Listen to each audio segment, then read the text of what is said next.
Boa tarde. Meu nome é Isabela.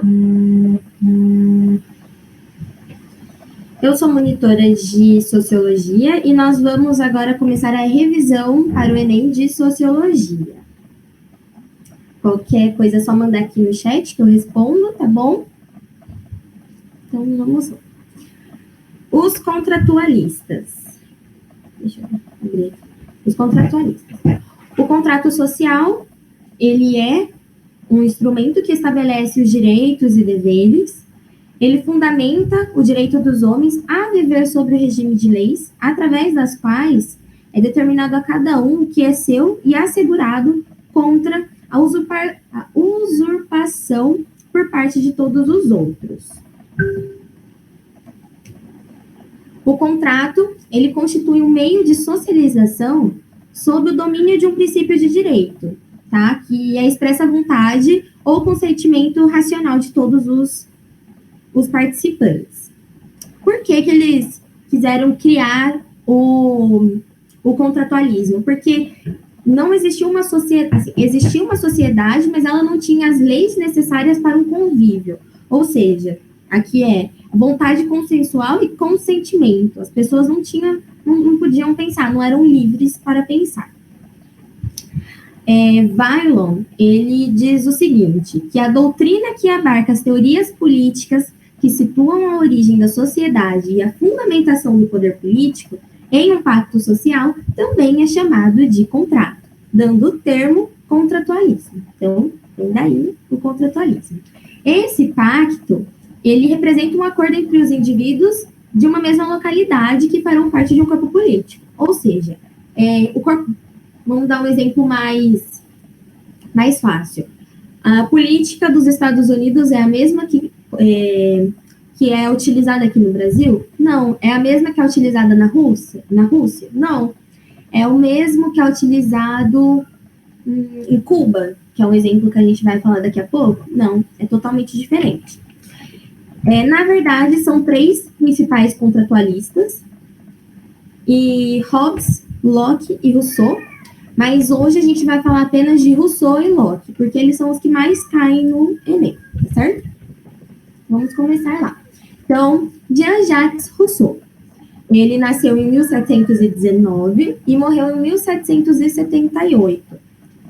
Ele tinha um pensamento de que, para ele, a civilização ela era ocupada pela degeneração moral do homem natural. O homem em sociedade, o comportamento dele se altera, ou seja, o convívio, a civilização torna o homem egoísta. E o homem, ele possuía liberdade e perfectibilidade. Como assim a civilização torna o homem egoísta? Por que esse termo? Porque o homem, ele passa a ver que as coisas são dele. Como assim? Antes de começar os feudos. Nos feudos, as pessoas eram livres para plantar e usufruir daquilo, certo? Só que, da onde que veio propriedade? Alguém um dia olhou para um pedaço de terra e falou, esse pedaço de terra, ele é meu. Então, este pedaço é meu. E quem foi os espertos que puderam pegar esses pedaços de terra, construir as casas, começar as plantações e conseguir dinheiro com isso, eles se tornaram egoístas. Por quê? Uns têm mais, outros têm menos. Então, um tinha 1.000 metros de terra, outro não tinha nada, certo? Para Rousseau, a vontade dos indivíduos que leva à sua reunião em sociedade é a apropriação de bens naturais por alguém que gera vida social. Ou seja, então, a partir do momento que ele acha que um pedaço de terra é dele, ele se apropria de um bem natural. Como, por exemplo, para criar gado. Eles precisavam ter um espaço. E de onde? Quem que falou, olha, isso é seu? Alguém bateu o olho e falou, isso aqui vai ser meu e para sempre vai ser meu. Na sociedade, o homem tem um problema gravíssimo, que ele busca o tempo todo por poder e reputação. Quem tem a maior reputação, quem tem mais poder, quem, igual no meio político, o deputado, o prefeito, o vereador, sempre alguém quer mais. Então, em uma escala, nós temos os vereadores, o prefeito, os deputados, os senadores, os presidentes, né, o presidente. Então, sempre querem mais. O contrato que os ricos fazem os pobres concordarem é para garantir a ordem política da própria exploração. Quando a gente tem lá a Revolução Industrial, em que as pessoas trabalhavam 18 horas por dia, acontecia que as pessoas não tinham seus direitos, né? Depois eles falaram, olha, a partir de agora você tem o seu direito. Você vai trabalhar 18 horas, mas você tem 2 horas, você tem 1h30 de almoço e de descanso, e você pode comer 2 vezes por dia. Então, esse é o contrato. A pessoa ia lá e assina, poxa, olha, agora eu vou poder parar 1h30. Mas eles assinavam a exploração deles. Ou seja, a vida em sociedade corrompeu o homem. E nós temos também, Rousseau, ele definiu o homem em 3 partes: estado de natureza, necessidade de contrato e estado. Perdão, são 4. O estado de natureza, em que os homens usam os recursos naturais em equilíbrio ao ambiente e vivem pacificamente, que alguns selvagens. É quando o homem ele não tinha essa noção de espaço, eles não tinham aquilo. O bom selvagem, o homem sabia viver tranquilamente, sem ordem, sem contrato. Mas houve a necessidade. E aí vem a necessidade do contrato, que com o passar do tempo é a complexação da sociedade, é a necessidade do pensar e fazer político. Com isso vem o contrato, vem a necessidade do contrato, que traz o contrato. E o contrato é o quê? A vontade geral representada, a soma das vontades dos indivíduos. A associação que recruta todo o poder dos indivíduos é o que coloca o governo à vontade geral. O governo ele vai dar uma série de coisas para a gente viver em sociedade, ou seja, o contrato que o governo nos propõe. E o Estado, que é a vontade de gerar. Os cidadãos eles participam de assembleias deliberativas e têm igual poder ao voto, ou seja, todos, igual homem, mulher, idoso, todos têm o direito de votar, certo? Então, é o poder que a gente constituiu. Mas, assim, nós temos o direito de votar. Isso que nos torna... isso que nos deixa o poder e reputação, né? Quando a gente vota, é o nosso direito como cidadão, nós temos que fazer isso, mas o que acontece? Nós não temos mais nenhum partido legal, nós não podemos fazer mais nada, como, por exemplo, não gosto de tal governo, eu não posso simplesmente ir lá e falar, você vai sair agora. Não. Tem todo um processo que leva os outros participantes, que são os deputados, os senadores, para fazer com que eles tirem esse determinado presidente.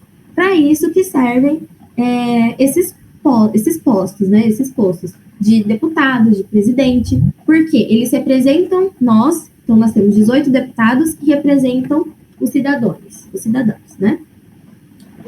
Agora vamos passar para John Locke. O John Locke, ele é considerado um dos fundadores do empirismo, doutrina segundo a qual toda a experiência deriva da experiência sensível. Ele teve lá a ideia da teoria da tábula rasa do conhecimento, que foi desenvolvida no ensaio sobre entendimento humano. Parte do princípio de que os homens viviam um estado de natureza que, pela mediação de um contrato social, realiza a passagem para o estado civil. Para Locke, a existência do indivíduo é anterior à sociedade e ao Estado. O estado de natureza de Locke era um estado de relativa paz, concórdia e harmonia. Por que ele diz isso? Que o estado era relativo a paz, concórdia e harmonia. Quando a gente vê a primeira formação de política, a primeira formação política foi lá com os gregos, né? Então, eles se reuniam, falavam, olha, hoje vai ter assembleia e nós vamos discutir por quanta, uma maçã, por quantas coisas a gente pode trocar uma maçã. Igual, eu tenho uma caneta, quanto que essa caneta vai valer? Aí eles se reuniam lá, aí tinha uma pessoa que era escolhida para representar a voz superior, que iria comandar, sentado à frente, ia falando, olha, nós temos que discutir hoje a respeito de quanto que pode valer essa caneta, e quanto que pode valer essa caneta. E com isso foi uma formação política, eles escolheram alguém para representá-los, certo? Depois, eles passaram o quê? Olha, uma pessoa não é mais suficiente, vamos mais alguém, aí ia mais alguém. Só que assim, ficava aquela necessidade do povo ir, só que às vezes o povo era um pouco preguiçoso, né? Eles falavam assim, poxa, eu não quero ir, vamos escolher alguém para me representar? Aí eles, vai fulano, vamos... Aí uniam uma família inteira, só os homens, eram apenas os homens, reuniam, vamos supor, todos os homens da família, todos os homens ricos, né, com o dinheiro da família, dinheiro, não era o mesmo dinheiro de hoje, né, mas aquele dinheiro, vamos reunir e a gente vai escolher uma pessoa. Aí eles foram lá, escolheram Tício. Tício vai representar a nossa família a partir de hoje lá nas assembleias. Aí Tício foi. Aí a outra família, olha, eu também não quero ir mais, vamos escolher alguém para ir por nós e falar a nossa vontade? Aí escolhe o pai. O pai é chamado de Ciclano. Aí a Tício e Ciclano representando a família tal e tal. E assim foi sucedendo, que foi aparecendo os primeiros vereadores, os primeiros deputados, e foi a partir daí que formou a atual formação. Claro que teve um processo de várias modificações, mas deu origem ao nosso processo atual. Locke, ele tinha uma opinião sobre a propriedade que é sentido genérico e sentido restrito.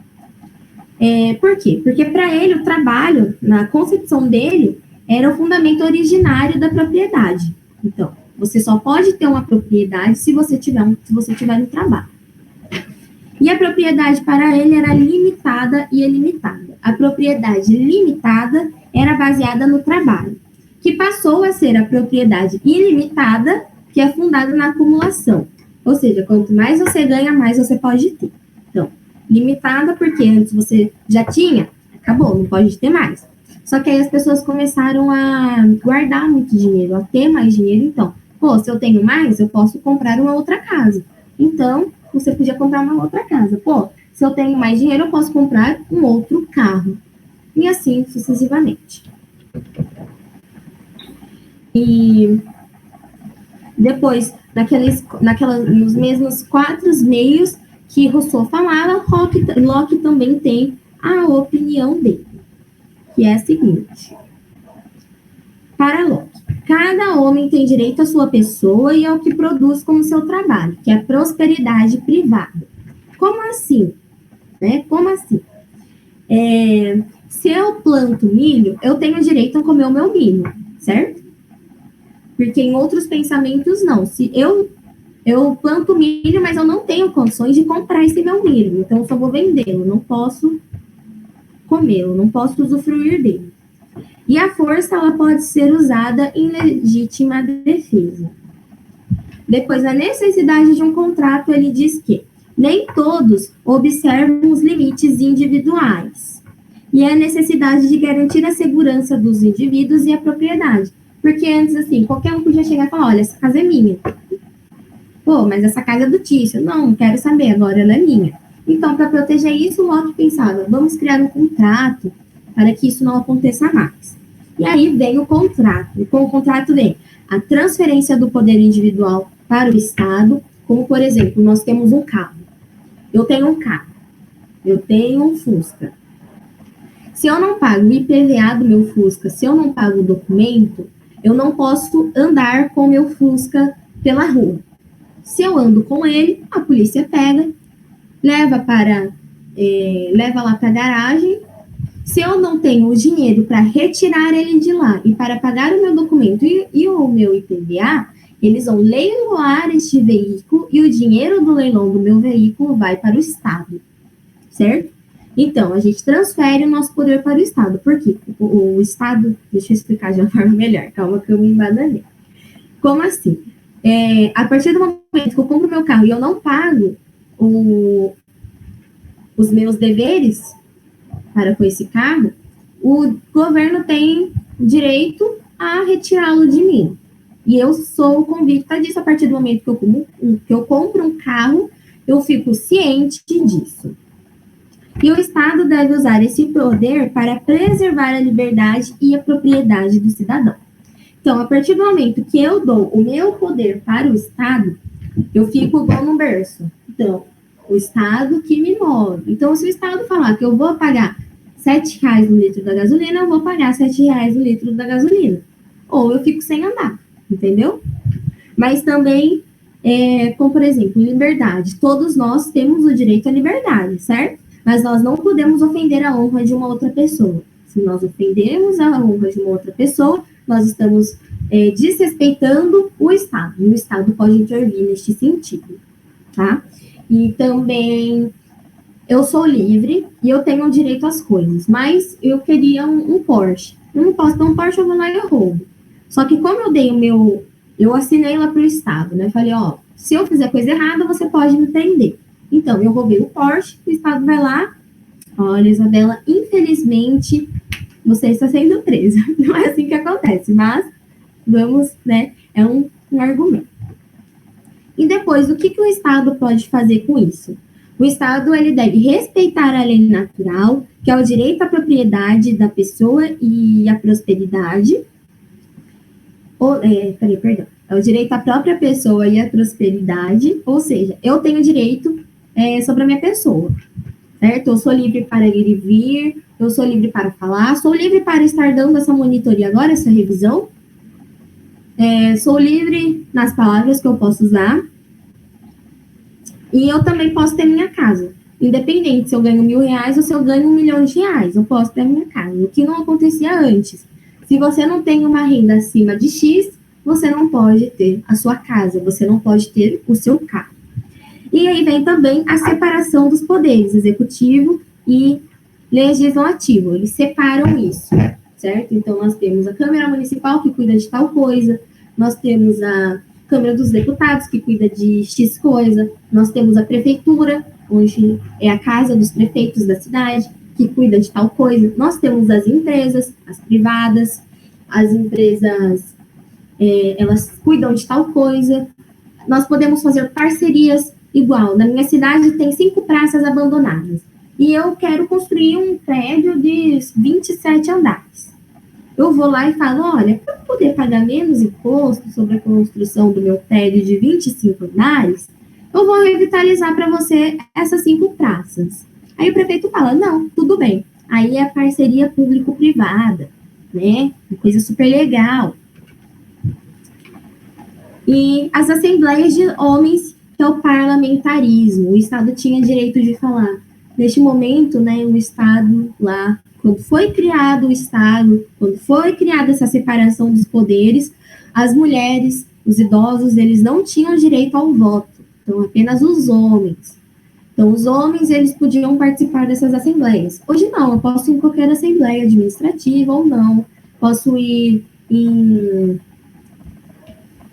na Câmara Municipal, assistir a votação, posso fazer o que eu quiser, certo?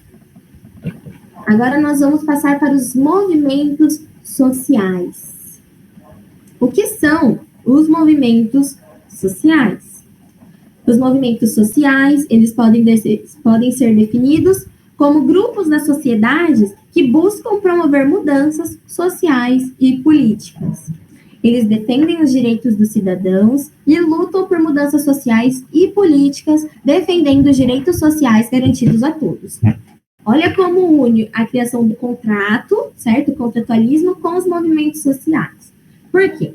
Quando a gente está em sociedade, a gente, hoje, no século XXI, no Brasil, nós sabemos que todos somos livres, todos podemos frequentar os mesmos lugares, independente da cor, raça ou sexo, todos podemos falar o que quiser, podemos expressar a nossa opinião, e os movimentos sociais, eles vêm para garantir isso. Então, eles defendem os nossos direitos. Então, eu tenho o cabelo cacheado, e eu cheguei na porta de um shopping e falaram que eu não poderia entrar porque o meu cabelo é cacheado, né? Que é algo que acontece. Eu sou negra, eu não posso fazer uma compra no supermercado porque eu sou ladra, eu vou roubar, né? E aí, eu sozinha vou chegar lá, vou falar, gente, não, eu vou na porta lá dessa rede de supermercado, vou falar, não, todos podemos. Vai adiantar? Infelizmente, não. Aí eu vou, procuro algum grupo, algum movimento negro, algum movimento de apoio, e esse pessoal ele vai me acolher e eles vão falar, olha, seu cabelo é cacheado, e daí, seu cabelo é lindo, você pode entrar onde você quiser, você tá aqui, ó, tá na Constituição, tá garantido o seu direito, vamos atrás disso. Aí junta um grupo de pessoas, faz protestos, faz alguma coisa, e eles asseguram, eles mostram para você, eles têm uma voz maior, porque é um grupo maior. Então, um sozinho, infelizmente, hoje não consegue fazer a diferença. Mas 5, 10, 15 mil, né? Os movimentos sociais são regidos pela Constituição, que garante os direitos básicos e essenciais, ou seja, eu faço parte de um grupo, aqui o projeto Educa, né? O canal Educa. Eles estão garantindo o direito ao aprender, né? A você ter aula, estudar, você tem direito a isso, certo? Só que, infelizmente, as escolas públicas hoje não conseguem garantir 100% este direito. Eles têm um suporte, mas falta professores, falta uma estrutura, falta, né? Mas aí tem um movimento que fala, vamos criar um projeto, vamos incentivar, vamos acrescentar no que ele já veio na escola, vamos acrescentar um pouco mais. E isso está regido na Constituição, isso é protegido pela Constituição. O que são movimentos sociais? ONGs, que são organizações não governamentais, sindicatos, movimentos rurais, movidos por direitos civis e de direitos específicos, como, por exemplo, o movimento negro, o movimento de mulheres, o movimento LGBTQ+. Esses são alguns exemplos de movimentos sociais. Nós temos o MST, que é um super forte no Brasil, movimento negro, muito forte. No Brasil, o que os movimentos sociais estão fazendo hoje, atualmente, no Brasil? Então, em primeiro momento, de forte ebulição no Brasil, os movimentos sociais, eles se caracterizaram pelas lutas contra a ditadura instituída, com destaque aos movimentos de base cristã. Então, lá, durante a ditadura, as igrejas, nem todas, tinham o direito de estar presentes em certos locais. As pessoas não podiam exercer a fé que queria. Então, eu quero ser batista, fulana quer ser da congregação, fulana quer ser da assembleia, e assim sucessivamente, não podia. Vamos supor, eles davam 3 opções, você tinha que ser de uma dessas 3.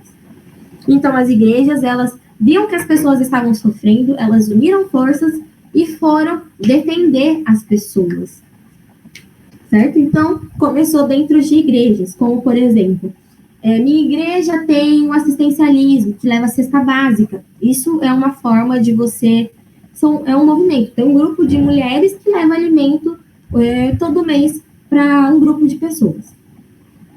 Depois, na década de 80, os movimentos sociais eles foram atores fundamentais à formação da Constituição Cidadã. Nas décadas seguintes, novas pautas emergiram e reforçaram a relevância de tais entidades, como fóruns nacionais de luta pela moradia, reforma urbana e de participação popular. No governo Lula, a gente pôde presenciar muitos movimentos sociais agindo um pouco mais, porque deu aquele boom, vamos, gente, a gente pode, né? Então, os fóruns nacionais, por exemplo, Fórum da Saúde. Eu posso, uma vez por ano, acontece o Fórum da Saúde Municipal, e eu quero saber como anda a saúde do meu... Tudo bem, Leonardo? Como, por exemplo, uma vez por ano, eu quero saber como anda a saúde do meu município. Como que anda o SUS do seu município? Às vezes a gente não busca saber e não tem essa informação. Aí, nós nos inscrevemos para um Fórum Municipal da Saúde e podemos participar desse Fórum Municipal da Saúde. Qualquer cidadão pode fazer isso. Luta pela moradia, reforma urbana, participação popular, como apresentações, grupos de capoeira, grupos de balé, rodas, e entre outras. Depois nós temos, por exemplo, o MST, que é o Movimento dos Trabalhadores Rurais e Sem Terra. MST e MTST. O MTST é o Movimento dos Trabalhadores Sem Terra. Temos também a ACBCMJ, que é a Associação Cultural e Beneficente Carolina Maria de Jesus, e as ONGs dos animais. Esses são alguns exemplos, nomes fortes aqui no Brasil. Depois nós temos outras que vêm de fora para acrescentar dentro do país. Como, por exemplo, nós temos as ONGs dos oceanos, que é o Ocean Prize. Nós temos o PIS, PIS Brasil? Ai, meu Deus, esqueci. PIS Brasil, é isso? E temos também Médicos Sem Fronteiras, que atua no mundo todo, e temos outros projetos incríveis, que não são do Brasil, mas atuam no Brasil, ou brasileiros que atuam fora, e nós somos assegurados por esse direito, poder dizer, né? E aqui nós vamos entrar agora, vamos colocar junto as características dos movimentos sociais, vamos trazer um pouquinho de exemplo mais atual, vamos trazer Cuba, né? Peraí que a gente já vai falar de Cuba, calma um pouquinho.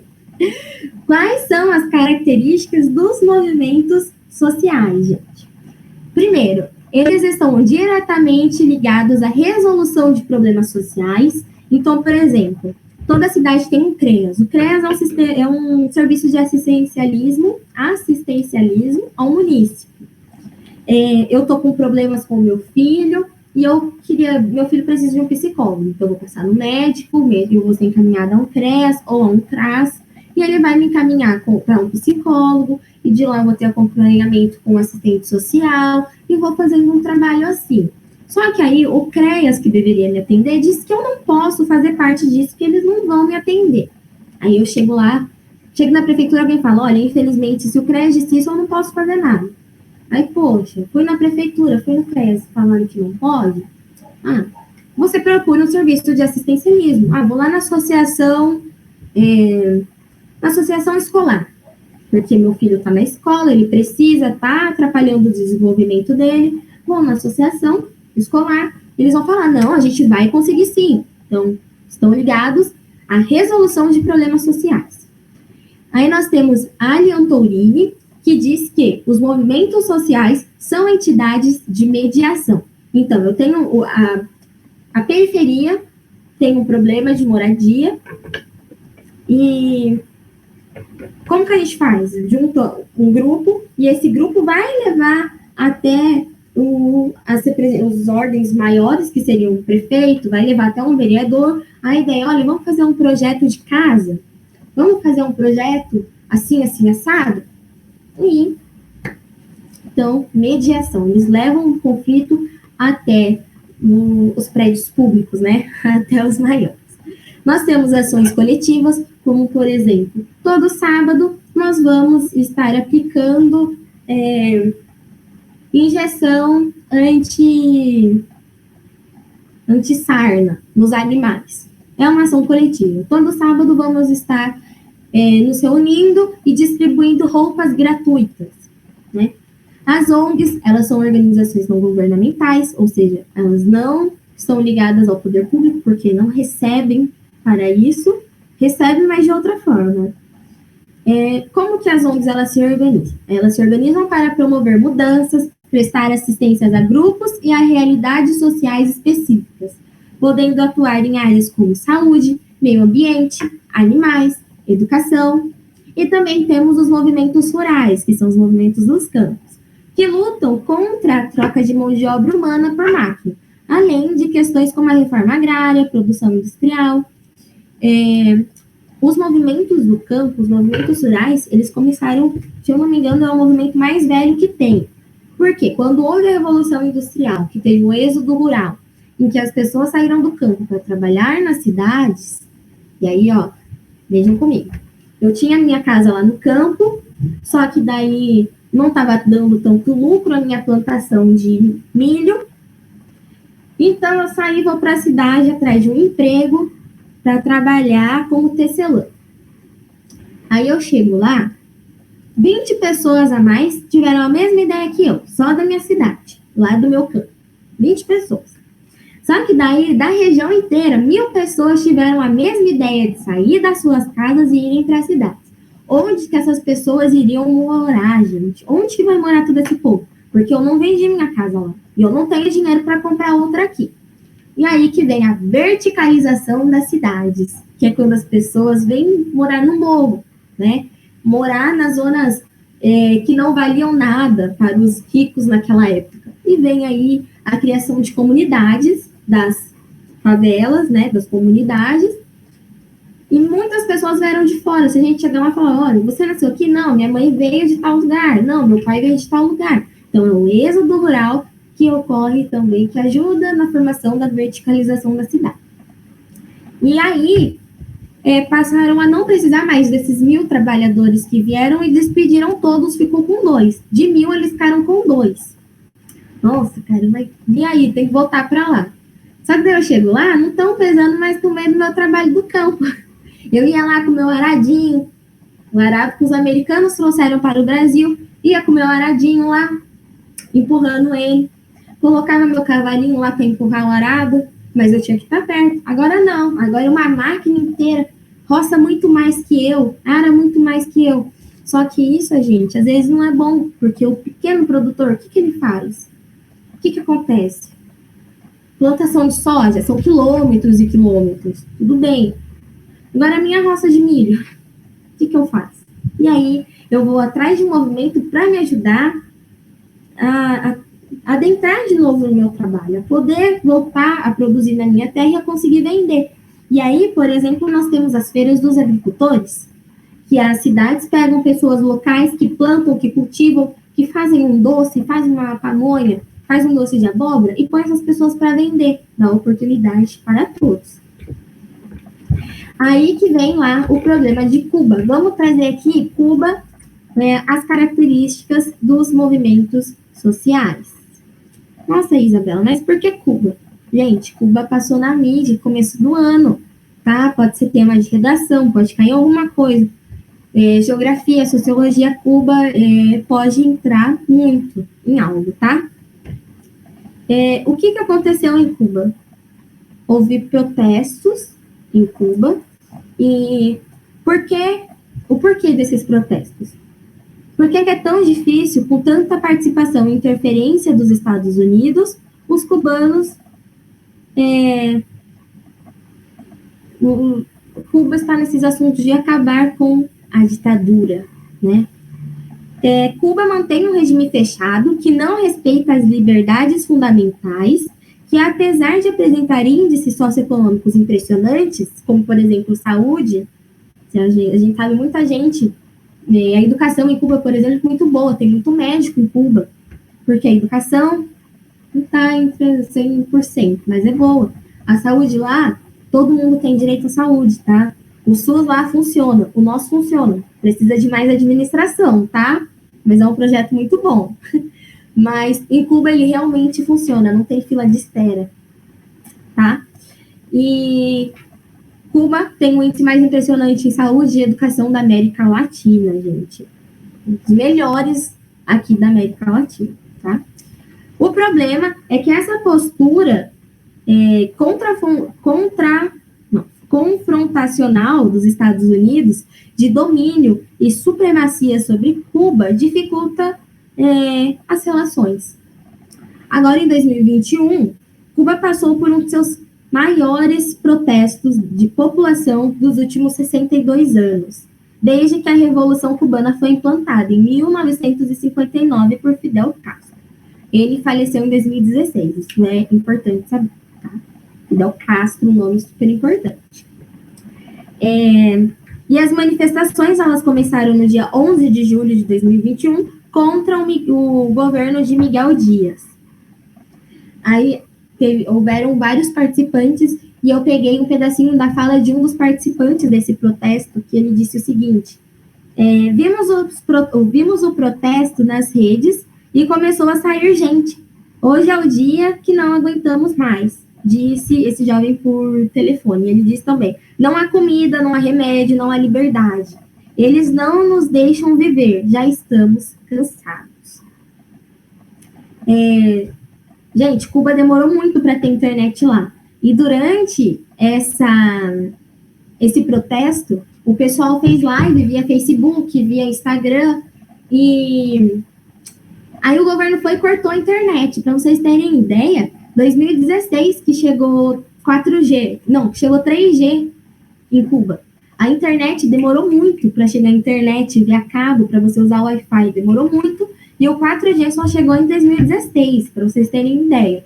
Então, aí durante esse protesto que o pessoal gravava, tirava foto, falava: vem gente, vem pra rua. Eles cortaram a internet. O pessoal não conseguiu mais compartilhar. Hoje, né, qual que é a situação econômica de Cuba? Com a pandemia, o turismo, que é a principal fonte econômica cubana, ficou paralisado. E, além disso, a inflação continuou aumentando, o que acarretou na escassez de alimentos, de medicamentos e produtos básicos. Por quê? Muita coisa é importada para Cuba, como, por exemplo, remédio. Cuba não fabrica remédio. E aí, se você não consegue comprar de fora, como que você vai vender dentro da ilha, né? E teve megas apagões de energia, ou seja, as pessoas ficaram horas, dias sem luz, tá? Na ilha toda. O país, ele enfrenta uma crise desde os anos 90, que foi quando teve o fim da União Soviética. Alimentos e bens de primeira necessidade são vendidos na moeda em qual a população não recebe o salário. Como, por exemplo, eu recebo meu salário em reais, só que tudo que eu vou comprar é em dólar. Então, se eu tenho 100 reais, eu vou ter 20 dólares. Como que eu vou comprar alguma coisa? Não compra. E o governo propôs um novo pacote de reforma econômica que, ao aumentar o salário, fez disparar os preços. Por quê?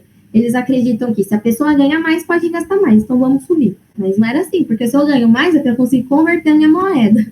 Então eu ganho menos. E o acesso à internet. Os manifestantes transmitiram através de suas redes sociais o que estava acontecendo. E com isso foi o que eu falei, eles cortaram a internet. Aqui, ó, a informação correta, gente.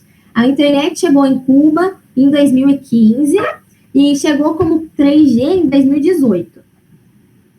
Então, o governo garante que as redes sociais são utilizadas pelos inimigos da revolução para criar estratégias de desestabilização que seguem os manuais da CIA. Gente, por que o assunto Cuba entra nos movimentos sociais? Porque só aconteceu isso porque um grupo de pessoas, manifestantes, participantes de movimentos sociais, se reuniram, postaram que iriam fazer protesto naquele dia e chamaram as pessoas para a rua e as pessoas foram com eles, tá? Movimentos sociais. Próximo tópico. Sociologia no Brasil. Nós vamos falar de 3 nomes aqui: Augusto Conte, Silvio Romero e Gilberto Freire. Eles foram os maiores influentes da sociologia brasileira A sociologia só chegou mesmo aqui no Brasil com nomes brasileiros em 1865 e ela ficou consolidada mesmo em 1930 e 1940. Principalmente lá na Semana da Arte Moderna, mas a gente vai falar isso um pouquinho mais para frente aqui. Eles ficaram conhecidos como a geração genial. Por quê? Foram os mais importantes escritores surgidos no Brasil, que revolucionaram o que pensava sobre o país, a história e o futuro. Quem são esses principais nomes escritores brasileiros? Mário de Andrade, Oswald de Andrade, Sérgio Buarque e Cecília Meirelles.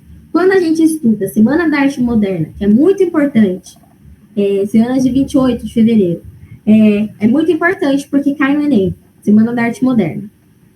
A gente estuda principalmente esses nomes, esses escritores, né? Porque eles têm uma visão do Brasil totalmente diferente do que era passado fora, tá? A Semana da Arte Moderna, ela contribuiu para a explicação do processo e a formação cultural brasileira, porque esses escritores viram e escreveram o que realmente acontecia no país. Vou dar como exemplo um escritor, né, o Gilberto Freire. Ele era um homem racista e ele descrevia o Brasil, quando era o Brasil Império, assim, né, ele escrevia de uma forma bem diferente, mas ele é muito citado, tá? As principais obras dele é Casa Grande e Senzala, Sombrados e Mocabos e Nordeste. Essa obra, Casa Grande e Senzala, eu tenho um resuminho, eu vou mandar para vocês no grupo, tá? Porque é assim, ele faz o desenho, ele mostra como que era a Casa Grande e a Senzala, realmente, assim, né? Separado da casa. Aí mostra os banquetes, assim, a intenção é mostrar isso, né? Os banquetes que eram servidos, mas os trabalhadores eram todos negros. E falava que se o negro soubesse ler, ele teria ideias das coisas, então como que a gente vai fazer? E diz que os negros foram os principais modos para o Brasil alavancar, né, economicamente. Porque os negros eram mão de obra, você não pagava pela mão de obra deles, então só compensava. Eu planto minha cana, tenho 1000 funcionários, não pago nenhum deles, vendo minha cana, faço açúcar, faço a pinga e ganho só ganho, não tenho gasto. Então compensava muito. E nesse livro Casa Grande e Senzala, Gilberto Freire mostra isso, tá? Uma frase muito bonita sobre a sociologia estudar a sociedade humana é tornar-se mais consciente do contexto do qual fazemos parte.